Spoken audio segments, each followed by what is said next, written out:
ان ربی قریب مجیب، اس کو پورے احساس کے ساتھ، شوق کے ساتھ، محبت کے ساتھ کہیں، ان ربی قریب مجیب، پورے یقین کے ساتھ، تاکہ آپ کی دعاؤں کے اندر ایک اثر پیدا ہو جائے، دعائیں قبول ہو جائیں۔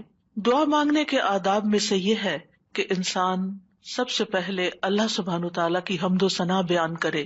ابن مسعود رضی اللہ عنہ کہتے ہیں، جب کوئی آدمی اللہ سے سوال کرنے کا ارادہ کرے، یعنی دعا مانگنے کا ارادہ کرے، نیت کرے، تو پہلے وہ اللہ کی ایسی حمد و ثنا بیان کرے جو اس کے لائق ہے، پھر نبی صلی اللہ علیہ وسلم پر درود بھیجے، اس کے بعد دعا کرے۔ تو گویا پہلے اللہ تعالیٰ کی تعریف، پھر درود شریف، اور پھر اپنی حاجت اور اپنا سوال۔ بس اس طرح کرنے سے ممکن ہوگا کہ وہ کامیاب ہو جائے، یعنی اس کی دعا پوری ہو جائے۔ مسند احمد کی ایک روایت میں آتا ہے، رسول اللہ صلی اللہ علیہ وسلم نے ایک آدمی کو نماز میں دعا کرتے ہوئے سنا کہ اس نے نہ اللہ عز و جل کا ذکر کیا اور نہ ہی نبی صلی اللہ علیہ وسلم پر درود پڑھا، یعنی جو آخر میں ہم اتحیات میں پڑھتے ہیں۔ تو رسول اللہ صلی اللہ علیہ وسلم نے فرمایا، اس نے جلد بازی سے کام لیا۔ پھر اسے بلایا اور اسے اور دوسروں سے فرمایا، جب تم میں سے کوئی شخص نماز پڑھے تو پہلے اپنے رب کی تعریف و ثنا کرے۔ تو ہم نماز شروع کرتے ہیں اللہ اکبر کہہ کر، تو سب سے پہلے ہاتھ باندھ کر کیا کرتے ہیں؟ سبحانک اللہم و بحمدک و تبارک اسمک و تعالی جدک، اللہ تعالیٰ کی تسبیح بیان کرتے ہیں، حمد کرتے ہیں، اللہ تعالیٰ کی بڑائی بیان کرتے ہیں۔ اس کے بعد سورۃ الفاتحہ پڑھتے ہیں تو وہاں بھی اللہ تعالیٰ کی سب سے پہلے حمد و ثنا کرتے ہیں، اللہ تعالیٰ کی صفات کا ذکر کرتے ہیں، پھر اس کے بعد دعا مانگتے ہیں۔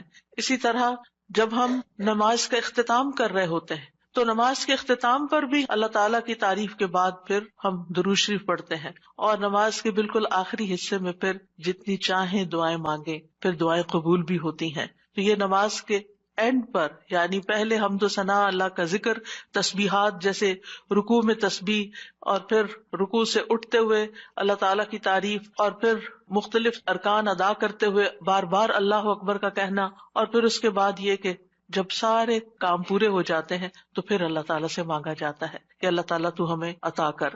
تو جس نے پہلے اپنے رب کی تعریف کی، پھر نبی صلی اللہ علیہ وسلم پر درود پڑھا اور پھر اس کے بعد دعا کی، تو اس کی دعا قبول ہوگی۔ جہاں تک اللہ سبحانہ تعالیٰ کی تعریف کا، حمد و ثنا کا تعلق ہے، تو اس میں ہم قرآن مجید کی طرف اگر رجوع کریں تو سب سے بہترین ثنا اور دعا اور اللہ تعالیٰ کی تعریف کا آغاز سورۃ الفاتحہ سے ہوتا ہے۔ الحمد للہ رب العالمین الرحمن الرحیم مالک یوم الدین ایاک نعبد و ایاک نستعین اہدنا الصراط المستقیم صراط الذین انعمت علیہم غیر المغضوب علیہم ولا الضالین۔ سورۃ الفاتحہ اللہ تعالیٰ کی حمد و ثنا پر مشتمل سورت ہے۔ رسول اللہ صلی اللہ علیہ وسلم نے فرمایا، اللہ تعالیٰ فرماتے ہیں، اور یہ حدیث قدسی ہے، کہ نماز یعنی سورۃ الفاتحہ میرے اور میرے بندے کے درمیان نصف نصف تقسیم کر دی گئی ہے، اور میرے بندے کے لیے وہ ہے جو وہ مانگے۔ جب بندہ الحمد للہ رب العالمین کہتا ہے تو اللہ تعالیٰ فرماتے ہیں، میرے بندے نے میری حمد بیان کی۔ تو گویا سورۃ الفاتحہ میں سب سے پہلے ہم کیا کرتے ہیں؟ قرآن مجید کے آغاز میں الحمد للہ کہتے ہیں، تعریف سے بات شروع کرتے ہیں۔ پھر فرمایا، اور جب وہ الرحمن الرحیم کہتا ہے تو اللہ تعالیٰ فرماتا ہے، میرے بندے نے میری ثنا کی، یعنی میری تعریف بیان کی۔ اور جب وہ مالک یوم الدین کہتا ہے تو اللہ تعالیٰ فرماتے ہیں، میرے بندے نے میری بزرگی بیان کی، یا فرماتا ہے کہ میرے بندے نے اپنے کام میرے سپرد کر دیے۔ اور جب وہ ایاک نعبد و ایاک نستعین کہتا ہے تو اللہ تعالیٰ فرماتا ہے، یہ میرے اور میرے بندے کے درمیان ہے، اور میرے بندے کے لیے وہ ہے جو اس نے مانگا ہے، میرے بندے کے لیے وہ ہے جو اس نے مانگا ہے۔ تو گویا قرآن مجید کی پہلی سورت میں ہی ہمیں مانگنے کا ادب سکھا دیا گیا کہ مانگنے کے لیے سب سے پہلے اللہ تعالیٰ کی حمد و ثنا کرو، اللہ تعالیٰ کی تعریف بیان کرو، اور پھر ایاک نعبد، یہ دعائے عبادت ہے، و ایاک نستعین دعائے مسئلہ ہے، جس میں ہم اللہ تعالیٰ سے مدد چاہتے ہیں زندگی کے تمام کاموں میں۔ اور پھر جب بندہ اہدنا الصراط المستقیم آخر تک کہتا ہے تو اللہ تعالیٰ فرماتا ہے، یہ میرے بندے کے لیے ہے، اور میرے بندے کے لیے وہ ہے جو اس نے مانگا۔ اور یہاں ایک اور بات قابل غور ہے کہ مانگنے کی چیزوں میں سب سے پہلی چیز ہدایت ہے، رہنمائی ہے، دین کے معاملات میں بھی، دنیا کے معاملات میں بھی۔ ہم ہر قدم پر اللہ تعالیٰ کی رہنمائی کے محتاج ہیں. ہم بہترین گائیڈنس وہیں سے لے سکتے ہیں. اور جب ہم دن کی ہر نماز کی ہر رکعت کے اندر اللہ تعالیٰ سے ہدایت مانگتے ہیں اور اللہ تعالیٰ ہماری دعا قبول کر کے ہماری رہنمائی کرتے ہیں، تو آپ سوچئے کہ زندگی کا یہ سفر کتنا خوبصورت ہو سکتا ہے، اور پھر اس کا اختتام کتنا خوبصورت ہو سکتا ہے، اور پھر اس کا انجام کتنا پیارا ہو سکتا ہے. لہٰذا اللہ تعالیٰ سے ہم سب ہدایت مانگتے رہیں. اور ویسے بھی آپ دیکھیں کہ سورۃ الفاتحہ پڑھنے کے بعد جو دعا کی جاتی ہے وہ دعا قبول ہوتی ہے، یعنی یہ قبولیت دعا کی بھی علامت ہے. ابن عباس کہتے ہیں کہ اس دوران کے جبریل علیہ السلام نبی صلی اللہ علیہ وسلم کے پاس بیٹھے ہوئے تھے کہ اچانک انہوں نے اوپر سے ایک آواز سنی تو آپ نے اپنا سر اٹھایا. جبریل علیہ السلام نے فرمایا کہ یہ آسمان کا ایک دروازہ ہے جسے صرف آج کے دن کھولا گیا ہے، اس سے پہلے کبھی نہیں کھولا گیا تھا. پھر اس سے ایک فرشتہ اترا تو جبریل علیہ السلام نے فرمایا یہ فرشتہ جو زمین کی طرف اترا ہے یہ آج سے پہلے کبھی نہیں اترا. پھر اس فرشتے نے سلام کیا اور کہا کہ آپ کو 2 نوروں کی خوشخبری ہے جو آپ کو دیے گئے اور آپ سے پہلے کسی نبی کو نہیں دیے گئے، ایک سورۃ الفاتحہ اور دوسری سورۃ البقرہ کی آخری 2 آیات.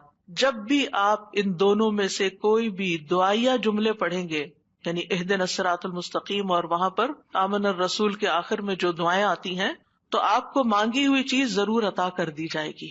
تو اس لیے سورۃ الفاتحہ پڑھ کے بھی آپ دعا شروع کر سکتے ہیں، اور اسی طرح آمن الرسول جب پڑھیں اس وقت کی دعائیں بھی توجہ سے، اور اس کے ساتھ مزید دعائیں بھی. یعنی یہ دعا تو ہم مانگیں گے ہی، اہدنا الصراط المستقیم.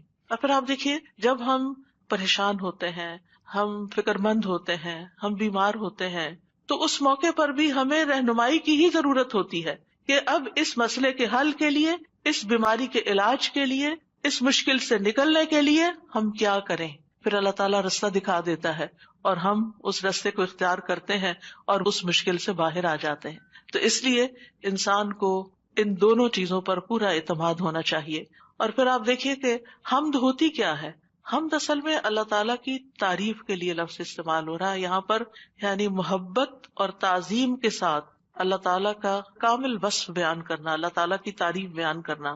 کیونکہ اللہ تعالیٰ اپنی ذات، اپنی صفات، اپنے افعال، یہ 3 لفظ یاد رکھیے گا، اپنی ذات، اپنی صفات اور اپنے افعال یعنی کاموں میں کامل ہے، پرفیکٹ ہے.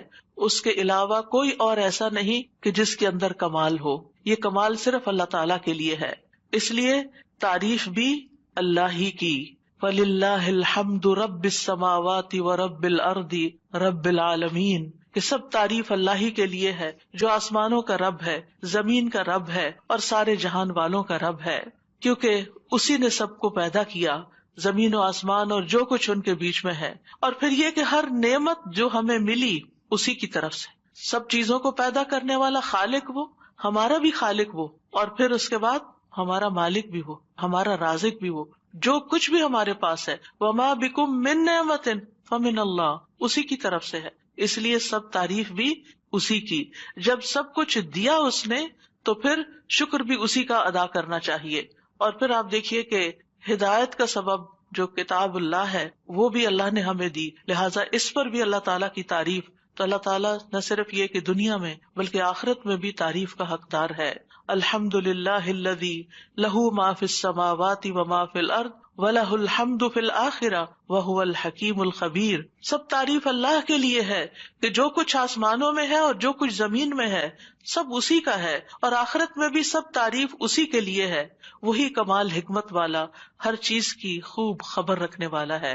اور پھر اللہ تعالیٰ کی صفات کا جو ذکر ہے کہ کیوں نہ اس کی تعریف کی جائے، کیونکہ وہ تو مہربان ہے، رحمان اور رحیم ہے. اور اللہ تعالیٰ کی 100 رحمتیں ہیں جن میں سے صرف ایک اس دنیا کے لیے، باقی 99 آخرت کے لیے. اس لیے تعریف دنیا میں بھی اللہ کی اور آخرت میں بھی.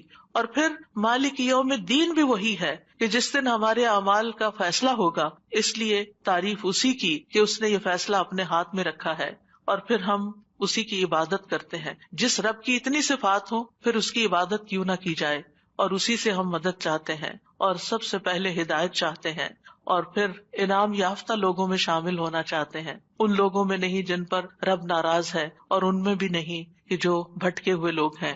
تو سورۃ الفاتحہ میں جہاں دعا کا ادب بیان ہو رہا ہے وہاں اللہ تعالیٰ کی صفات کا بھی ذکر ہے، کیونکہ فَلِلَّهِ الْأَسْمَاءُ الْحُسْنَى فَادْعُوهُ بِهَا، سب اچھے اچھے نام اللہ کے ہیں، لہٰذا ان ناموں کے ساتھ اس کو پکارو، یعنی اس کی صفات بیان کر کے، اس کی تعریف کر کے اس کو پکارو۔ نبی صلی اللہ علیہ وسلم جب صبح کے وقت اٹھتے تھے اور تہجد کی نماز شروع کرتے تھے تو اس وقت ہاتھ باندھ کر دعا پڑھتے تھے، یعنی اذا قام من اللیل یتہجد قال، اس وقت کیا پڑھتے؟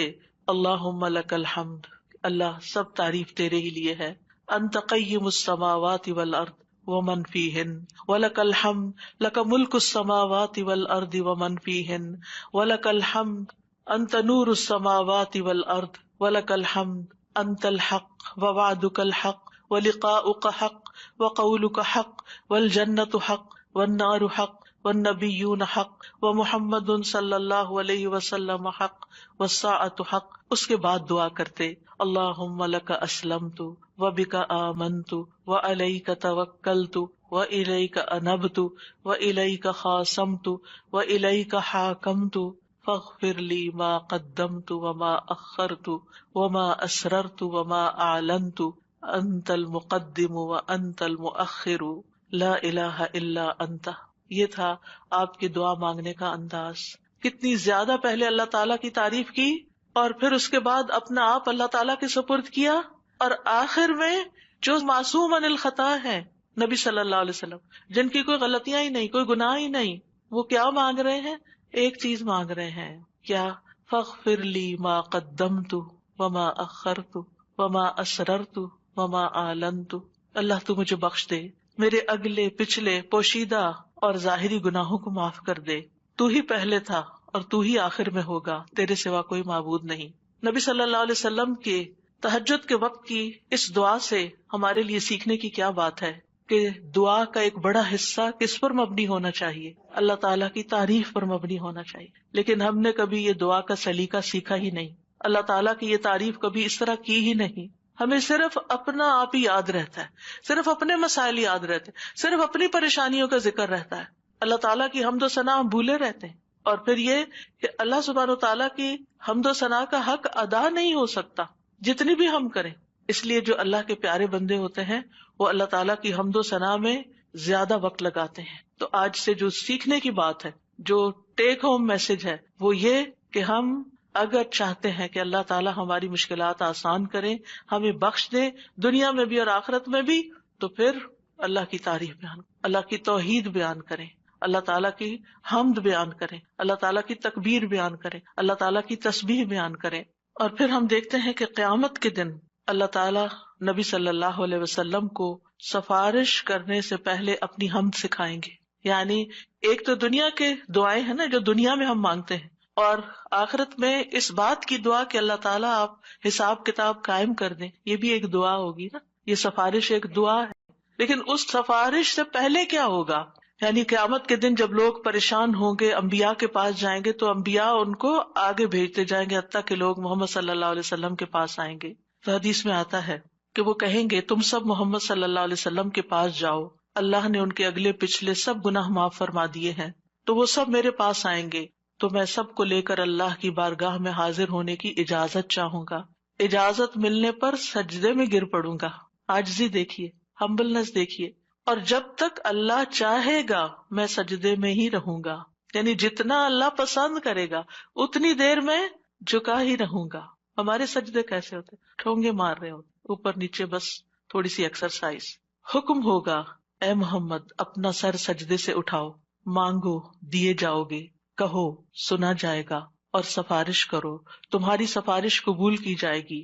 میں اپنا سر اٹھاؤں گا اور اللہ کی وہ حمد کروں گا جو مجھے اس کی طرف سے سکھائی جائے گی، یعنی اس دن سکھائی جائے گی، اور وہ حمد وہیں ملے گی اور ان الفاظ سے حمد کریں گے۔ یعنی وہ حمد آج ہمیں نہیں پتا، آپ کو بھی نہیں پتا، اس وقت آپ کو سکھائی جائے گی، یعنی وہ ایسی حمد ہوگی جو اس سے پہلے کبھی نہیں ہوگی۔ اور پھر اللہ تعالیٰ کی حمد کے بعد آپ دعا کریں گے اور پھر حساب کتاب شروع ہو جائے گا۔ کیسا ہے وہ دن جس سے ہم غافل رہتے ہیں، جس کو ہم بھولے رہتے ہیں۔ اگر اس دن کی فکر لگ جائے تو دنیا کی ساری پریشانیاں ختم ہو جائیں، سارے دکھ دور ہو جائیں، سارے مسئلے ہی ختم ہو جائیں، کوئی مسئلہ ہی نہ رہے۔ اس لیے ہم سب کو اس رمضان میں جو سیکھنے کی بات ہے وہ یہ کہ دعائیں تو ہم کریں گے، لیکن اس سے زیادہ ہم اللہ تعالیٰ کی حمد و ثنا بیان کریں گے۔ اللہ تعالیٰ کی حمد و ثنا کے دو حصے ہیں، ایک تسبیح ہے اور ایک تحمید ہے۔ اللہ سبحانہ و تعالیٰ نے اپنی تسبیح اور تحمید دونوں کا حکم دیا ہے۔ سورۃ الحجر میں آتا ہے فسبح بحمد ربک، یعنی حمد کے ساتھ اور کیا کرو؟ تسبیح کرو۔ وکم من الساجدین، اور سجدہ کرنے والوں میں سے ہو جائیں۔ سورۃ النصر میں آتا ہے فسبح بحمد ربک واستغفرہ انہ کان توابا، آپ اپنے رب کی حمد کے ساتھ اس کی تسبیح کیجیے اور اس سے بخشش طلب کیجیے، یقیناً وہ بڑا توبہ قبول کرنے والا ہے۔ سورۃ الواقعہ میں آتا ہے فسبح بسم ربک العظیم۔ سورۃ الاعلی میں آتا ہے سبح اسم ربک الاعلی، یعنی باقاعدہ تسبیح کا حکم دیا گیا ہے۔ ایک اور جگہ آتا ہے وسبح بحمد ربک بالعشی والابکار، صبح و شام اپنے رب کی حمد کے ساتھ تسبیح کیجیے۔ اللہ تعالیٰ اہل ایمان کو بھی حکم دیتے ہیں، مجھے اور آپ کو بھی حکم دیتے ہیں، یا ایھا الذین آمنوا اذکروا اللہ ذکرا کثیرا وسبحوہ بکرۃ واصیلا، اے ایمان والو اللہ کو بکثرت یاد کرو اور صبح و شام اس کی تسبیح کیا کرو۔ کیوں؟ اس لیے کہ اللہ سبحانہ تعالیٰ نے خود اپنی تسبیح بیان کی ہے، سبحان الذی اسری بعبدہ لیلا من المسجد الحرام الی المسجد الاقصی۔ فرشتے اس کی تسبیح بیان کرتے ہیں، یسبحون بحمد ربہم، انبیاء اس کی تسبیح بیان کرتے ہیں، رسول اللہ صلی اللہ علیہ وسلم اللہ تعالیٰ کی تسبیح بیان کرتے تھے، کائنات کی ہر چیز اللہ کی تسبیح بیان کر رہی۔ وَإِن مِّن شَيْءٍ إِلَّا يُسَبِّحُ بِحَمْدِهِ وَلَٰكِن لَّا تَفْقَهُونَ تَسْبِيحَهُمْ، یہ زمین جس پر ہم بیٹھے ہیں یہ بھی اللہ کی تسبیح کرتی ہے، یہ آسمان جس کو ہم دیکھتے ہیں وہ بھی اللہ کی تسبیح کرتا ہے، ایک ایک ذرہ اللہ کی تسبیح کر رہا، ایک ایک ذرہ، الیکٹرونز اور پروٹونز بھی اللہ کی تسبیح کر رہے ہیں، ہر چیز اللہ کی تسبیح میں ہے، اور اہل ایمان بھی اللہ کی تسبیح کرتے ہیں۔ پھر ہم تسبیح کیوں نہ کریں؟ کیا چیز ہمیں روکے ہوئے ہے؟ کس وجہ سے ہم تسبیح میں کوتاہی کرتے ہیں؟ ایک اور جگہ پر آتا ہے تسبح لہ السماوات السبع والارض ومن فیہن، ساتوں آسمان اور زمین اس کی تسبیح کرتے ہیں اور جو بھی ان میں ہے، پرندے بھی اللہ کی تسبیح بیان کرتے ہیں، بجلی کی کڑک بھی اللہ کی تسبیح بیان کرتی ہے، داؤد علیہ السلام کے ساتھ پہاڑ اور پرندے بھی تسبیح کیا کرتے تھے، فرشتے بھی تسبیح کرتے ہیں، اور حاملین عرش اللہ سبحانہ تعالیٰ کی ہر وقت تسبیح و تحمید میں لگے رہتے ہیں۔ الذین یحملون العرش ومن حولہ یسبحون بحمد ربہم، کیا زبردست کام ہے ان کا، جن کو سب سے اعلیٰ ترین ڈیوٹی دی گئی ہے کہ وہ عرش الہی کو اٹھا کے رکھے۔ وہ فرشتے جو عرش اٹھائے ہوئے ہیں اور جو اس کے ارد گرد ہیں، سب اپنے رب کی حمد کے ساتھ اس کی تسبیح بیان کرتے ہیں۔ قیامت کے دن بھی وہ ایسا ہی کریں گے۔ وَتَرَى الْمَلَائِكَةَ حَافِّينَ مِنْ حَوْلِ الْعَرْشِ يُسَبِّحُونَ بِحَمْدِ رَبِّهِمْ، اس دن آپ دیکھیں گے کہ فرشتے عرش کے گرد حلقہ باندھے اپنے رب کی تعریف کے ساتھ تسبیح کر رہے ہیں۔ اور عبادت کے آغاز میں بھی اور اختتام پر بھی، دن کے آغاز پر بھی اور دن کے اختتام پر بھی ہمیں تسبیح کا حکم ہے۔ تمام مخلوقات کے رزق کی کنجی ہے تسبیح، اللہ تعالیٰ کے محبوب ترین کلمات ہیں، سبحان اللہ والحمد للہ ولا الہ الا اللہ واللہ اکبر۔ اللہ سبحانہ تعالیٰ کو ہم سے زیادہ کوئی چیز محبوب نہیں۔ رسول اللہ صلی اللہ علیہ وسلم نے فرمایا ہم سے بڑھ کر کوئی چیز اللہ تعالیٰ کو زیادہ محبوب نہیں، لہذا تسبیح اور حمد دونوں ہی ہونی چاہیے۔ تسبیح سے تقدیر بھی بدل جاتی ہے۔ یونس علیہ السلام کو کس بنا پر اتنی بڑی مشکل سے نجات ملی؟ فلولا ان کان من المسبحین للبث فی بطنہ الی یوم یبعثون، اگر یہ بات نہ ہوتی کہ وہ تسبیح کرنے والوں میں سے تھا تو یقیناً وہ اس کے پیٹ میں، یعنی مچھلی کے پیٹ میں اس دن تک رہتا جس میں لوگ اٹھائے جائیں گے، یعنی اگر وہ تسبیح نہ کرتے تو اس مشکل سے نجات نہ ملتی۔ تو بہت سی مشکلات سے نجات کا ذریعہ ہے تسبیح کرنا۔ اور وہ اپنی تسبیح میں کیا پڑھتے تھے؟ لا الہ الا انت سبحانک انی کنت من الظالمین۔ یہ تسبیح دل کی گھٹن اور سینے کی تنگی کا علاج بھی ہے۔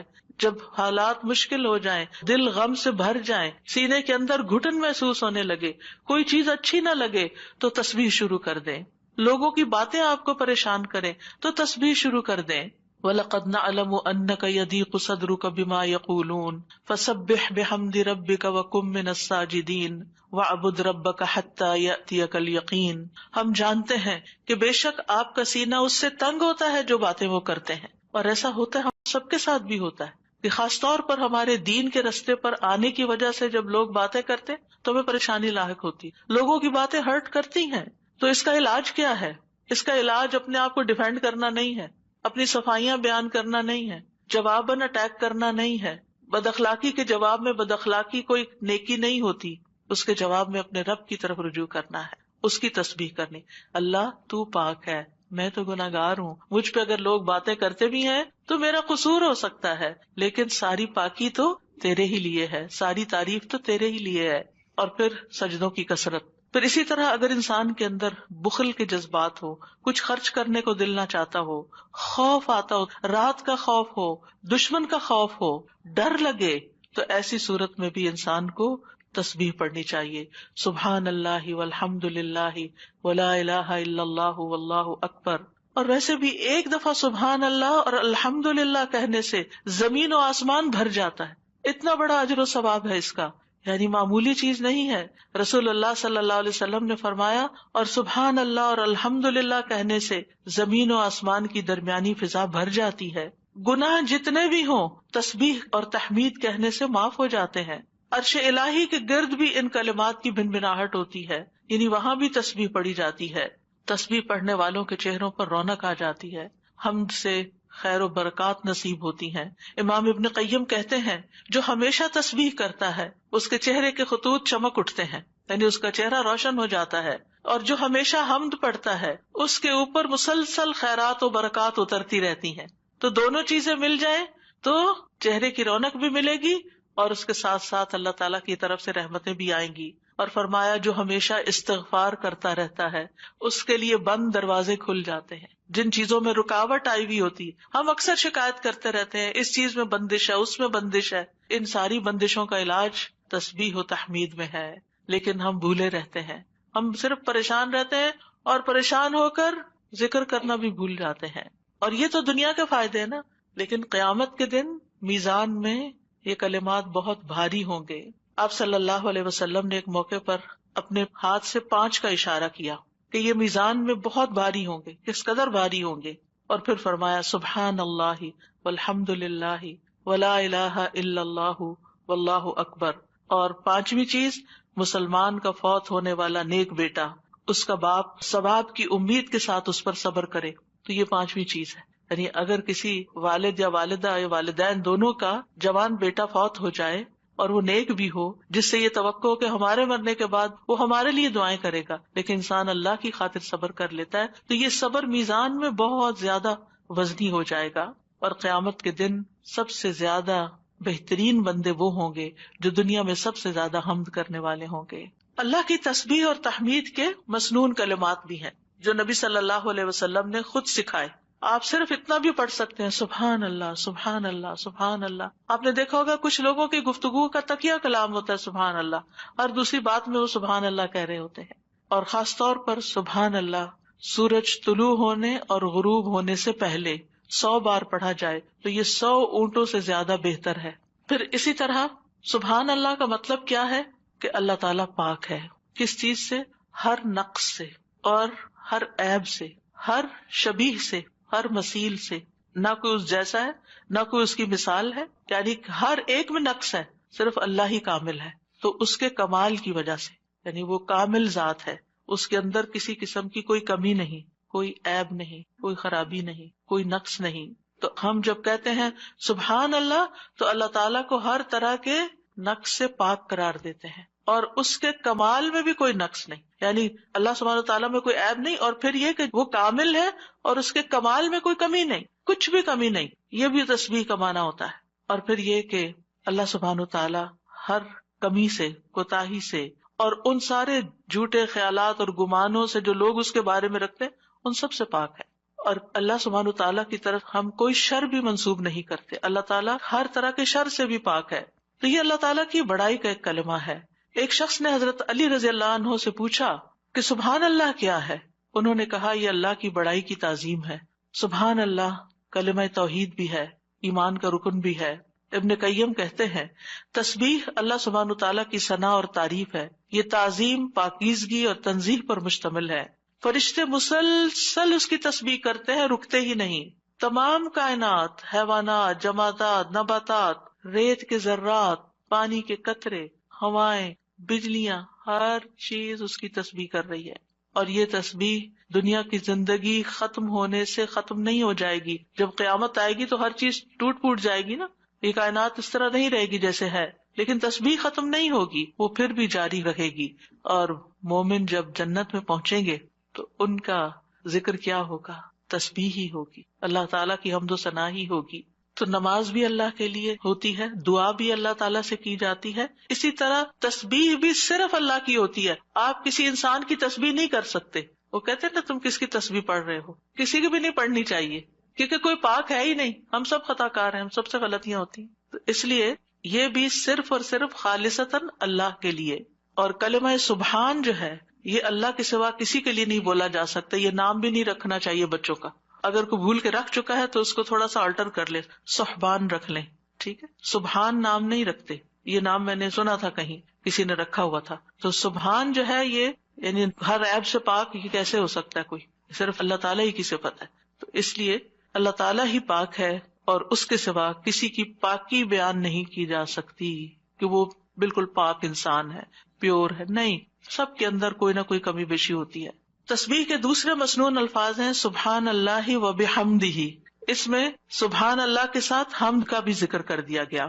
رسول اللہ صلی اللہ علیہ وسلم سے پوچھا گیا کون سا کلام افضل ہے؟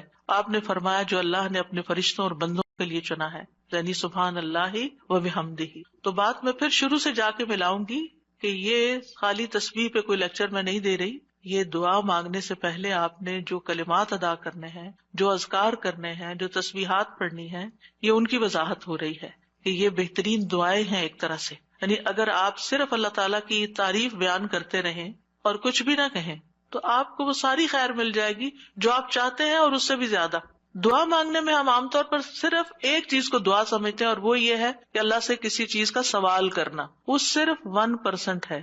اللہ تعالیٰ سے دعا کے مختلف طریقے ہیں اور اسی میں سے ایک اس کی حمد و ثنا بیان کرنا، بلکہ کچھ مانگنے سے پہلے تو لازمی طور پر اس کی حمد و ثنا کرنا. تو سبحان اللہ کہنا جو ہے یہ توحید کی انتہا ہے کہ اللہ تعالیٰ کو ان عیوب سے پاک قرار دینا جو اس کے شان کے لائق نہیں. اور پھر یہ کہ کوئی بھی چیز جو اللہ تعالیٰ کی عظمت کے خلاف ہے، کوئی بات، کوئی کام، کوئی اشارہ، کوئی چیز، ان سب کو بھی نگیٹ کرنا. اب اس میں آپ دیکھیں کہ ہم ایک طرف سبحان اللہ کہتے ہیں کہ اللہ تعالیٰ ہر عیب سے پاک ہے، دوسری طرف کہتے ہیں وہ بحمدہ اور اس کی تعریف بیان کرتا ہوں. یعنی ایک میں ہم نگیٹ کرتے ہیں ہر برائی کو، اس سے ہر عیب کو، اور دوسرے میں ہم اس کی صفات بیان کرتے ہیں، اس کی تعریف کرتے ہیں. تو تعریف مکمل ہی تب ہوتی ہے جب آپ تسبیح بھی کریں اور حمد بھی کریں. تو سبحان اللہ کو الحمدللہ کے ساتھ ملا کر پڑھنے کی فضیلت زیادہ ہے. یعنی ویسے تو آپ صرف سبحان اللہ سبحان اللہ سبحان اللہ بھی کہہ سکتے ہیں، لیکن یہ عادی بات ہے. لیکن جب آپ کہتے ہیں سبحان اللہ و بحمدہ، ابن تیمیہ کہتے ہیں کہ تسبیح تحمید کا ساتھی ہے، یہ ساتھ ہی آنی چاہیے، یعنی تعریف بھی ساتھ ہونی چاہیے. تیسرا ورژن ہے سبحان اللہ و بحمدہ سبحان اللہ العظیم. پاک ہے اللہ اپنی حمد کے ساتھ، پاک ہے اللہ جو بہت عظمت والا ہے. رسول اللہ صلی اللہ علیہ وسلم نے فرمایا 2 کلمے ایسے ہیں جو زبان پر ہلکے ہیں، میزان میں بہت بھاری ہیں اور رحمان کو بہت محبوب ہیں، اور وہ ہیں سبحان اللہ و بحمدہ سبحان اللہ العظیم. اور اس میں بھی ہم دیکھتے ہیں کہ اللہ تعالیٰ کی پاکی بھی بیان ہو رہی ہے، تعریف بھی ہو رہی ہے، اور اس کی عظمت کا بھی بیان ہے. یہاں ایک اور چیز کا اضافہ ہو گیا، یعنی وہ اتنا عظیم ہے کہ ہماری عقل اس تک پہنچ ہی نہیں سکتی، ہم اس کی عظمت کا احاطہ ہی نہیں کر سکتے. ابن جریر کہتے ہیں العظیم سے مراد وہ ہستی ہے جس کی مخلوق تعظیم بجا لاتی ہے، اس سے ہیبت رکھتی ہے، اس سے ڈرتی ہے. ہم یہ کیوں کہتے ہیں سبحان اللہ العظیم؟ اللہ تعالیٰ کے تو بہت سے نام ہیں، بہت سی صفات ہیں. یہ اصل میں ہم اپنی کم مائگی کا اعتراف کر رہے ہوتے ہیں کہ اللہ آپ اتنے بڑے ہیں کہ ہم تو آپ کی تعریف کا حق ہی ادا نہیں کر سکتے.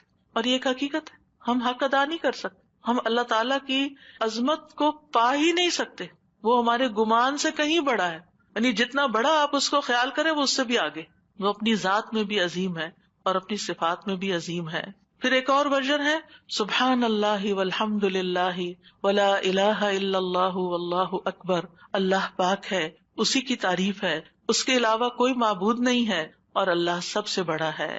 نبی صلی اللہ علیہ وسلم نے فرمایا جب تم سبحان اللہ کہو گے تو اللہ تعالیٰ کہے گا تم نے سچ کہا، جب تم الحمدللہ کہو گے تو اللہ تعالیٰ فرمائے گا تم نے سچ کہا، جب تم لا الہ الا اللہ کہو گے تو اللہ تعالیٰ فرمائے گا تم نے سچ کہا، جب تم اللہ اکبر کہو گے تو اللہ تعالیٰ فرمائے گا تم نے سچ کہا.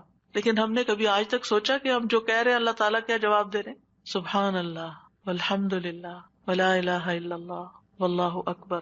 یعنی ایک طرف ہم اللہ تعالیٰ کو پاک قرار دیتے ہیں، پھر اس کی تعریف بیان کرتے ہیں اس کی تمام صفات کمال و جمال کے ساتھ، پھر اللہ تعالیٰ کی توحید بیان کرتے ہیں لا الہ الا اللہ کہہ کر، اور پھر اللہ اکبر کہہ کر کیا کہتے ہیں کہ اللہ تعالیٰ سب سے بڑا معبود، سب سے بڑا ہے. یعنی سب سے بڑے کا کیا مطلب ہے؟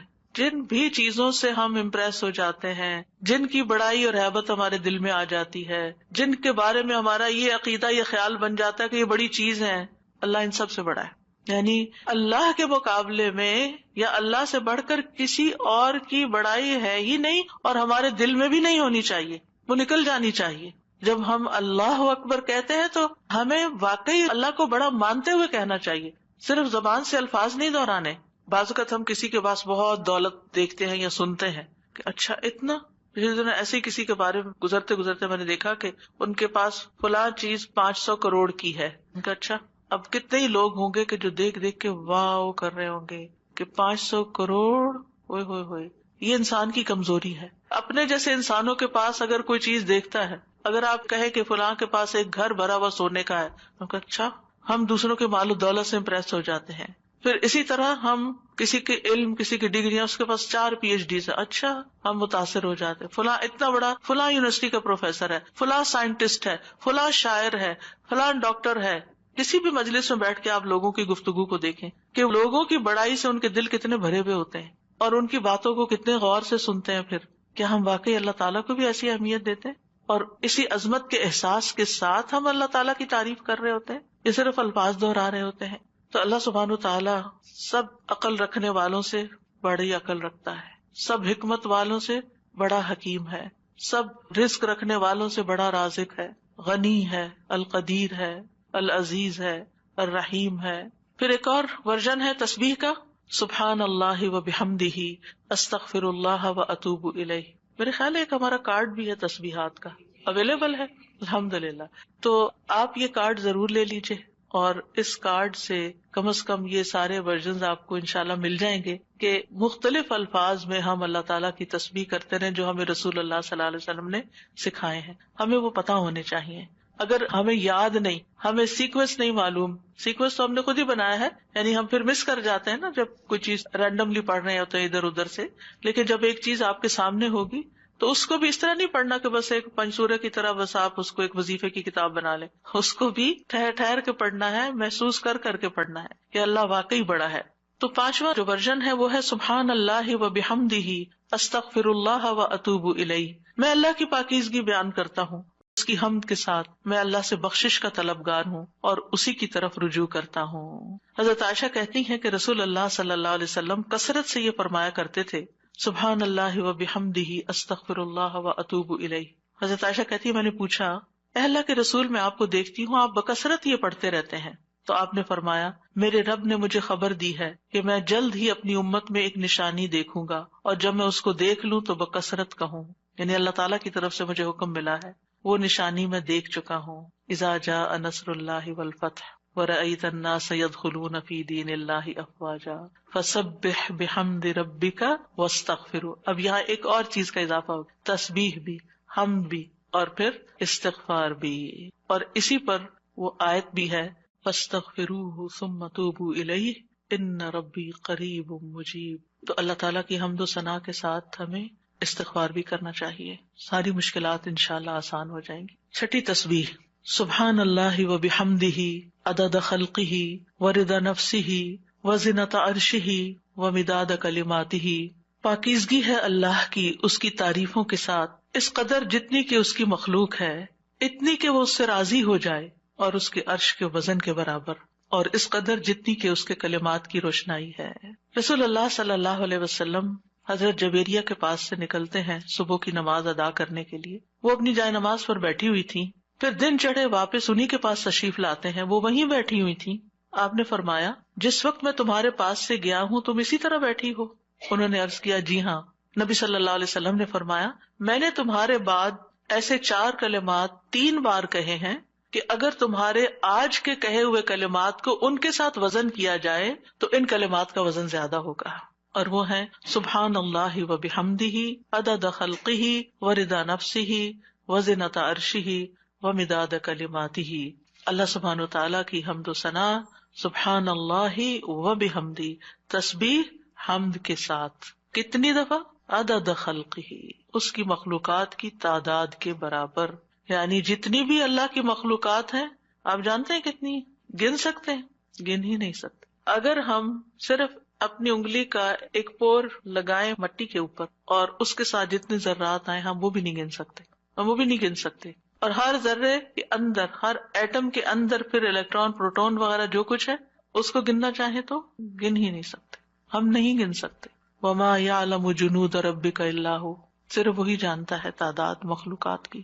یہ ستارے، یہ سیارے، یہ گیلیکسیز، یہ زمین، یہ آسمان، یہ سمندر، یہ پہاڑ، ہم تو اس پوری کائنات میں صرف ایک ڈاٹ کے اوپر بیٹھے ہوئے ہیں، اور اس زمین کے اندر جو کچھ ہم اس کو بھی نہیں گن سکتے. کہاں یہ کہ باقی کتنی مخلوقات ہیں. تو اس کا یہ مطلب نہیں کہ میں ایک دفعہ سبحان اللہ کہتا ہوں تو اتنی دفعہ ہو جاتا ہے میرا، یہ نہیں ہے اس کا مطلب.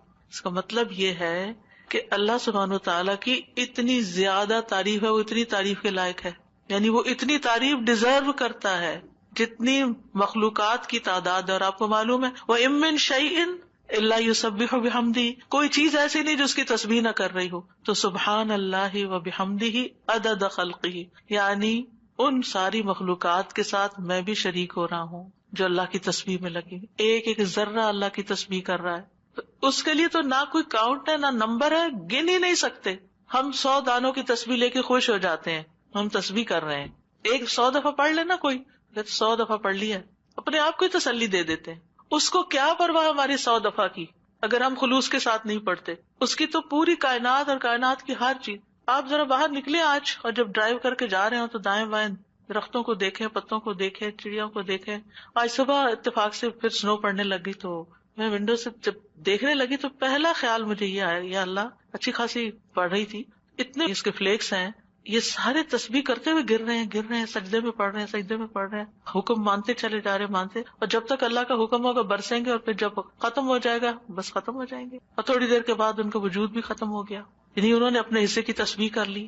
جتنی دیر میں پیدا ہوئے تھے، جتنی دیر میں ختم ہوئے، اپنی تسبیح کرتے کرتے گئے، آغاز سے انتہا تک. بارش کے قطرے، ہوائیں، اڑتے پتے، یعنی کوئی انتہا ہی نہیں. یہ تو بہت معمولی مثال ہے، اگر انسان غور کرنا شروع کرے تو کوئی اس کی انتہا نہیں. عدد خلقہ، دل بھر کے کہا کریں عدد خلقہ، اور اپنے امیجنیشن کو بڑھائیں. پھر آپ دیکھیں گے کہ آپ کے اندر اللہ کی محبت کیسی آئے گی. تو جس کی تسبیح، جس کی تعریف اتنی کائنات کر رہی، اگر میں نے کوتاہی کی تو سراسر میرا ہی نقصان ہے، اس کا کچھ نہیں بگڑے گا. اس کو پرواہ ہی نہیں ہے میں کرتی ہوں یا نہیں، اس کو نہیں پرواہ. ہاں اگر میں دل سے کرتی ہوں اور محبت سے کرتی ہوں تو وہ بڑا ہی قدردان ہے. اور اس میں آپ دیکھیں کہ مخلوقات کی صرف ایک قسم مراد نہیں ہے، جن، انسان، فرشتے، چھوٹے بڑے، جانور، حیوان، پرند چرند، سب کے سب. پھر اس کے بعد ورضا نفسی ہی، اور اس کے نفس کی رضا کے مطابق، یعنی جس سے وہ راضی ہو جائے، جتنی اس کے نفس کی رضا ہے، جتنی اللہ تعالیٰ اپنی ذات کے لیے تسبیح کو پسند کرتا ہے. یعنی میرے پاس تو الفاظ ہی نہیں، کیونکہ اللہ کی رضا کیا ہے؟ وَرِضْوَانُ اللَّهِ اکبر، سب سے بڑی چیز ہے اللہ کی رضا. یا انسانیوں کہ میں اللہ کی تسبیح کر رہی ہوں حتیٰ کہ وہ راضی ہو جائے، اور پھر اس کے بعد بھی تسبیح کر رہی ہوں، اس کے بعد بھی حمد ہے، وہ مجھ سے راضی بھی ہو جائے پھر بھی میں مزید کروں گی. یہ نہیں کہ میرا ایم یہ ہے کہ بس اللہ کو راضی کرنا ہے اور راضی ہو گیا بس میرا کام ختم. نہیں، اس سے زیادہ، اس سے آگے. وزنت عرشہ، اس کے عرش کے وزن کے برابر. یعنی میں اتنی حمد اور تسبیح بیان کر رہی ہوں جتنا عرش کا وزن ہے. عرش ساری مخلوقات میں سے سب سے بڑی چیز ہے. وَهُوَ رَبُّ الْعَرْشِ الْعَظِيمِ. ابو ذر کہتے ہیں نبی صلی اللہ علیہ وسلم نے فرمایا، اے ابو ذر، کرسی کے مقابلے میں 7 آسمان اس طرح ہیں جیسے بیابان زمین میں کوئی چھلا پڑا ہوا ہو. پھر کرسی کے مقابلے میں عرش کا حجم اتنا ہے جیسے اس چھلے کے مقابلے میں بیابان کا وجود ہے. سبحان اللہ. اگر کرسی جو وسع کرسی السماوات والارض ہے، اس کی حیثیت اتنی ہے عرش کے سامنے جیسے زمین و آسمان کی کرسی کے سامنے، تو پھر عرش کتنا بڑا ہوگا. اور آپ کو معلوم ہے کہ اس کی مقدار کو اللہ کے سوا کوئی نہیں جانتا. تمام مخلوقات سے اونچا ہے وہ، یعنی مخلوقات کے بعد جو ہے وہ آسمان ہے، اور آسمان کے بعد جنت کے 100 درجے ہیں، اور ہر درجے کا درمیانی فاصلہ جو ہے وہ اتنا ہی ہے جیسے زمین اور آسمان کے بیچ کا فاصلہ. اور جنت الفردوس کی چھت کے اوپر عرش ہے. اسی لیے حضرت آسیہ نے کہا تھا رب ابنی لی عندک بیتا فی الجنہ، کہ قرب ہی قرب ہو، کیونکہ اس قرب میں لذت ہے، اس کو قریب محسوس کرنے میں اصل مزہ ہے. اور حقیقت یہ ہے کہ اس دنیا میں سب سے زیادہ خوبصورت احساس، سب سے زیادہ لذت والی چیز رب کی معرفت ہے. یہ سب سے بڑی حقیقت ہے، سب سے بڑا ٹروتھ ہے. جو اپنے رب کو پا لیتا ہے اور اپنے رب کے قرب کو محسوس کر لیتا ہے، پھر اس کے سامنے دنیا کی ہر نعمت چھوٹی ہو جاتی ہے، ہر مسئلہ چھوٹا ہو جاتا ہے، کیونکہ اس نے پا لیا ہے جس کو پانا چاہیے تھا، جس کے لیے وہ بھیجا گیا تھا دنیا میں، اس نے اس کو پا لیا. تو بہرحال اللہ تعالیٰ کے عرش کے وزن کے برابر اس کی حمد و ثنا. ومداد کلماتی ہی، کلمات سے مراد اللہ کا وہ کلام ہے جس کے ساتھ اللہ نے اپنے رسولوں کے ساتھ کلام کیا، جو کتابوں کی شکل میں اتارا، جو اس کے لوح محفوظ میں ہے. یہ کلام، اس کی وسعت کیا ہے؟ قرآن مجید میں آتا ہے قل لو کان البحر مدادا لکلمات ربہ لنفد البحر قبل ان تنفد کلمات ربہ ولو جئنا بمثلہ مددا. کہہ دیجئے اگر سمندر میرے رب کی باتوں کے لیے سیاہی بن جائے تو یقیناً سمندر ختم ہو جائے گا اس سے پہلے کہ میرے رب کی باتیں ختم ہوں، اگرچہ ہم اس کے برابر اور سیاہی لے آئیں. دوسری جگہ پر آتا ہے 7 ابحر، 7 سمندر بھی مزید آ جائیں تو خشک ہو جائیں گے لکھ لکھ کر، لیکن رب کے کلمات ختم نہیں ہوں گے. اس کے برابر اللہ کی تعریف. اور یہاں پر ایک طرح سے بطور مبالغہ سب چیزوں کی مثال دی گئی ہے، ورنہ اللہ کی تعریف تو اس سے بھی زیادہ، اس کا تو کوئی شمار ہی نہیں کر سکتا. پھر ہم اپنی ساری زندگی میں کتنی تسبیح کر رہے ہیں، کیا کر لیا ہم نے؟ کچھ بہت بڑا مارکا مار لے. پھر کس بات کا غرور، کس بات کا تکبر کہ ہم کیا چیز ہیں، ہم کتنے نیک ہیں. یہ تو خیال آنا بھی نہیں چاہیے. حاملین عرش، جو فرشتے عرش اٹھائے ہوئے ہیں، وہ اللہ تعالیٰ کی تسبیح بیان کرتے ہیں اور کہتے ہیں ماں عبدنا کا حق کا عبادتک، ہم نے آپ کی عبادت کا حق ہی ادا نہیں کیا. وہ اللہ کی عظمت کو جانتے ہیں نا، اس لیے کہتے ہیں کہ ہم نے عبادت کا حق ادا نہیں کیا. ہم اللہ تعالیٰ کی عظمت کو نہیں جانتے، ہم اللہ کی معرفت نہیں رکھتے، لہٰذا ہم بڑی تسلی میں ہیں کہ ہم نے تو عبادت کر لی، ہم تو ساری نیکیاں کر لیں، یہ بھی کر لیے، یہ بھی کر لیے، یہ بھی خانے پورے کر لیے. اور 7ویں تسبیح اللہ اکبر کبیرہ والحمد للہ کثیرا وسبحان اللہ بکرۃ واصیلا. بہت ہی خوبصورت کلمات ہیں. اللہ سب سے بڑا ہے، بہت بڑا، اور تمام تعریف اللہ کے لیے ہے بہت زیادہ، اور تسبیح اللہ ہی کے لیے ہے صبح اور شام. ابن عمر کہتے ہیں ہم رسول اللہ صلی اللہ علیہ وسلم کے ساتھ نماز پڑھ رہے تھے کہ لوگوں میں سے ایک آدمی نے کہا اللہ اکبر کبیرہ والحمد للہ کثیرا وسبحان اللہ بکرۃ واصیلا. تو رسول اللہ صلی اللہ علیہ وسلم نے فرمایا یہ اس طرح کے کلمات کہنے والا کون ہے؟ تو لوگوں کی جماعت میں سے ایک آدمی نے عرض کیا اللہ کے رسول میں ہوں. آپ نے فرمایا کہ مجھے تعجب ہوا کہ اس کے لیے آسمان کے دروازے کھول دیے گئے، یعنی ان کلمات کے لیے جس محبت اور شوق سے اس نے پڑھے. ابن عمر کہتے ہیں میں نے ان کلمات کو پھر کبھی بھی نہیں چھوڑا. افسوس کہ ہمیں زندگی میں بڑی دیر سے پتہ چلا ہے، اور جو ہم نے دعائیں رٹی ہوئی ہیں نا ان کو ہم آٹو پہ لگا کے شروع کر دیتے ہیں اور بھول جاتے ہیں کہ ہم بھی اللہ اکبر کہہ کے سب سے پہلے ہاتھ باندھ کر اللہ کی تکبیر بیان کریں.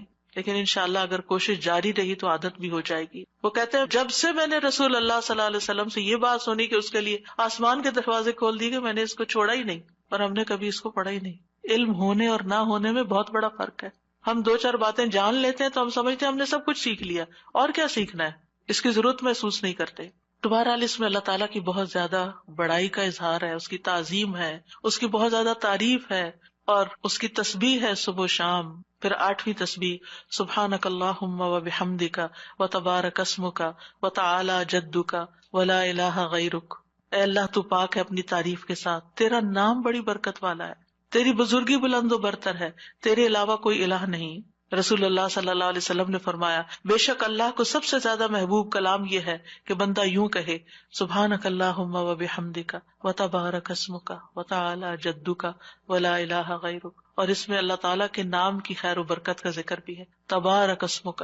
9ویں تسبیح سبحان اللہ لا شریک لہ لہ الملک ولہ الحمد وہو علی کل شیء قدیر لا حول ولا قوۃ الا باللہ سبحان اللہ وبحمدہ.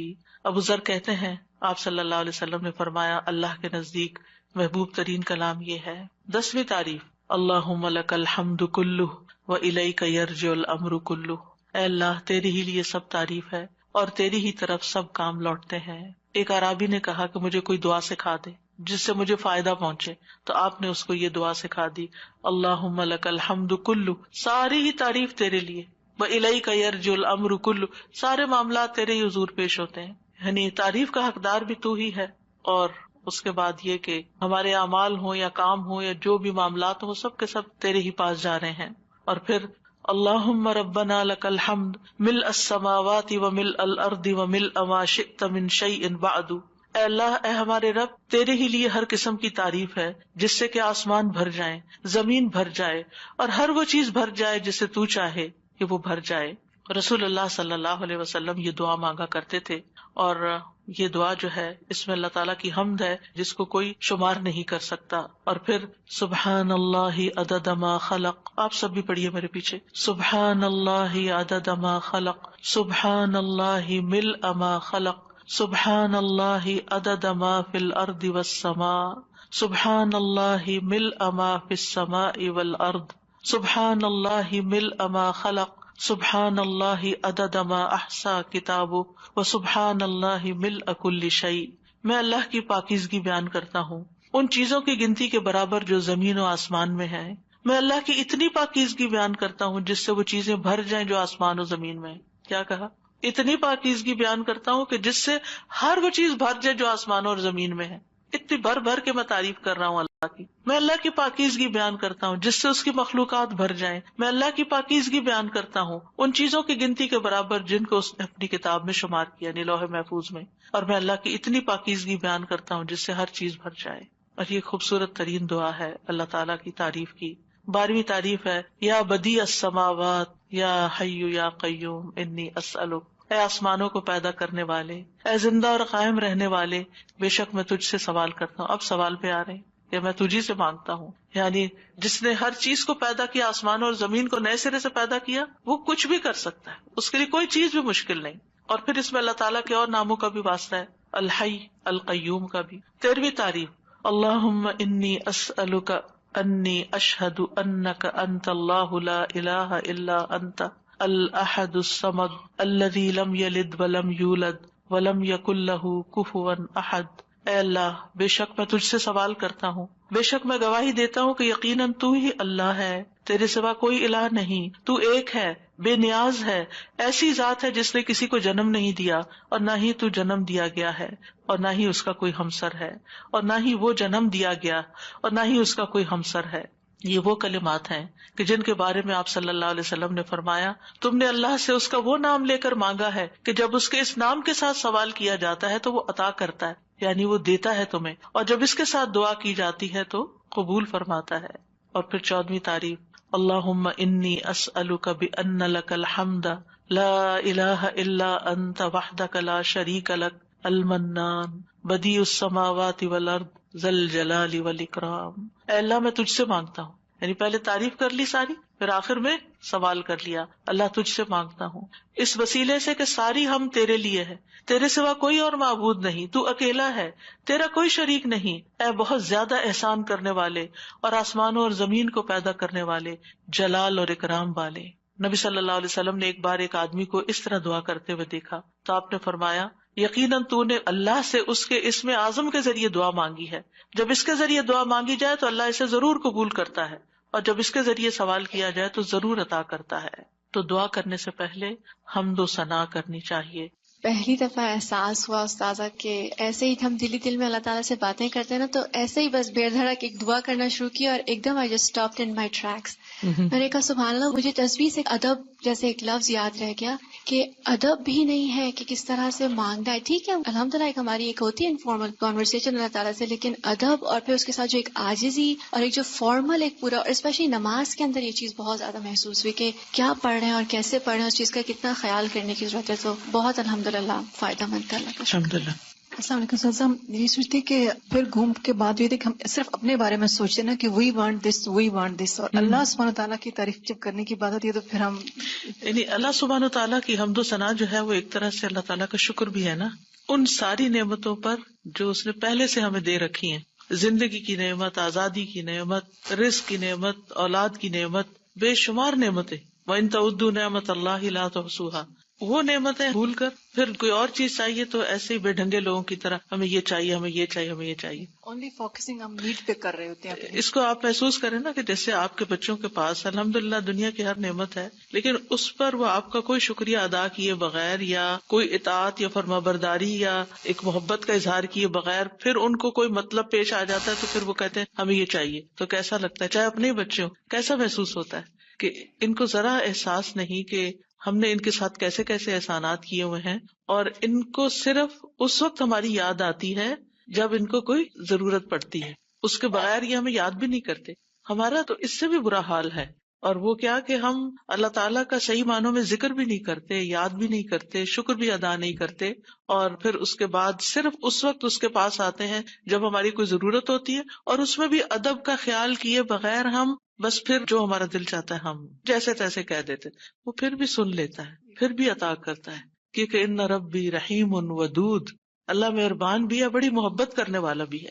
جہاں وہ قریب اور مجیب ہے، وہ رحیم اور ودود بھی ہے. سادہ جی، جب ہم اللہ تعالیٰ کی حمد و ثنا کرتے ہیں تو وی فیل سو کلوز ٹو اللہ سبحانہ Yes. تعالیٰ. ایسے فیلنگ نہیں آتی جب تک اللہ تعالیٰ کو سمجھے نہ، ان کی تعریف نہ کریں اللہ تعالیٰ کی. بالکل. استاذہ جی مجھے تو بس یہی ہو رہا تھا سن کے، وما قدر اللہ کا قدری. کتنی دفعہ ہم نے مسبحات بھی پڑھی اور تدبر کے ساتھ بھی پڑھی، لیکن مجھے لگ رہا تھا کہ ہمیں ہر وقت ریمائنڈرز کی ضرورت ہے، جیسے ہم بھول جاتے ہیں بار بار بار بار، اور اتنے اندر تک جیسے ایک جھنجھوڑ سی نہیں ہو گئی کہ اللہ کی تسبیح تو ہر مخلوق اس کی کر رہی ہے اور کتنی کنٹینیوس کر رہی ہے. ہم پھر بھول جاتے ہیں، پھر تھوڑا سا کرتے ہیں، پھر کہتے ہیں ہمارا اب یہ بس یہ ٹائم ہے تسبیح کا، حالانکہ بس تسبیح ہمارا تو یہ ساری ٹارگیٹ ہے، بس اتنی کر لی اور پھر ہم نے فارغ. ٹائم مقرر کر لیا. ہم تو گن گن کے دیتے ہیں. اللہ سبحانہ تعالیٰ ہمیں ان گنت نعمتوں سے نوازتا ہے.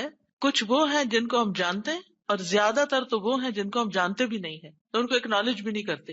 جی استاذہ، پہلی دفعہ مجھے حمد اور تسبیح کا مطلب جو فرق تھا نا وہ سمجھ میں آیا. آج تک کبھی غور ہی نہیں کیا تھا کہ تسبیح پڑھتے ہوئے بس تسبیح تسبیح کر رہے ہوتے تھے، لیکن تسبیح کا مطلب کہ اللہ کو ہر عیب سے پاک کرنا اور حمد پھر اس کی تعریف کرنا، مطلب یہ بات مجھے واقعی پہلی دفعہ سمجھ آئی. اور اب الحمدللہ تسبیح کرتے ہوئے اور حمد کرتے ہوئے پتہ چلتا ہے، فرق محسوس ہوتا ہے کہ یہ کیا مانگ رہے ہیں ہم. الحمدللہ. وہ ایک ہوتا ہے نا تزکیہ، اور پھر ہوتا ہے تحلیہ. تزکیہ ہوتا ہے کسی چیز کو پاک صاف کرنا، اور تحلیہ ہوتا ہے اس کو بیوٹیفائی کرنا.